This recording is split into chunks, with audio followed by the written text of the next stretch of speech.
కృష్ణుడే స్వయంగా కృష్ణుడే వచ్చింది ఇక్కడికి. కానీ భగవంతుడికి ఒక ఆకారం లేదు. బాబా ఇలా ఉన్నారు, ఈ ఆకారాన్ని పూజిద్దామని కాదు. నీ ఆత్మ నీకు దేవుడు, నీ స్వరూపాన్ని నీకు దర్శనం చేపిస్తున్నాడు.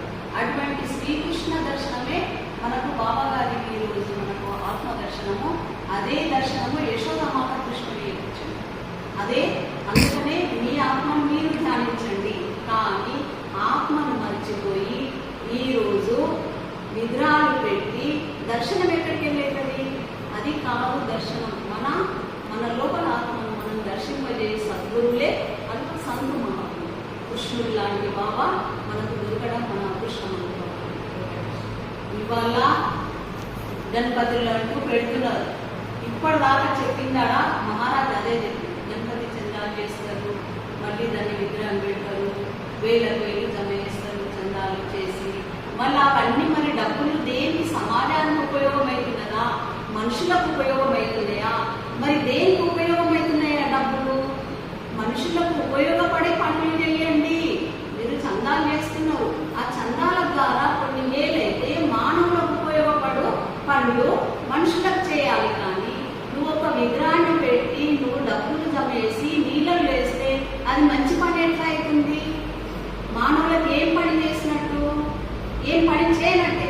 అలాగే వేలకు వేలు డబ్బులు దానికి ఖర్చు పెట్టకుండా సమాజానికి మానవులకు ఏం ఉపయోగమైతాయో ఆ పనులు చేస్తే మన జన్మ సార్థకమవుతుంది. అప్పుడు ఇప్పటిదాకా చెప్పింది అదే. పుట్టినరోజులు అంటూ మ్యారేజ్ డేలు అంటూ లక్షలు వేలు ఖర్చు పెడుతున్నారు. అలా పెట్టకుండా మంచి పనులకు ఉపయోగిస్తే మీ పేరు మీ జన్మ సార్థకమవుతుంది. ఫలానా వాళ్ళకి देवा इसमन सार अवघेची चराचर ऐश्वती माझे घर दयाती मत्ती अशा चिर किंबहुना पुनच ज्ञानेश्वरीमध्ये वाचून पहा. म्हणजे तुम्ही मला देव म्हणाला म्हणून मला कळालं की मी तुमच्यासारखाच आहो. तुमच्यासारखेच मायबाप हातं, मी माणसासारखाच आहो. पण ओळख बुडाली. तुम्हाला ओळख द्यावं की आत्माच्या पलकड देव नाही आणि मंत्रामध्ये श्वासाच्या पलकड मंत्र नाही झालं. हे बंद झालं की याला मंत्र म्हणलेला आहे. गायत्री मंत्र, पंचाक्षरी, षडाक्षरी, द्वादशाक्षरी मंत्रामध्ये श्वासोश्वास. कोणी आ जपाजप म्हणले तुकाराम महाराज.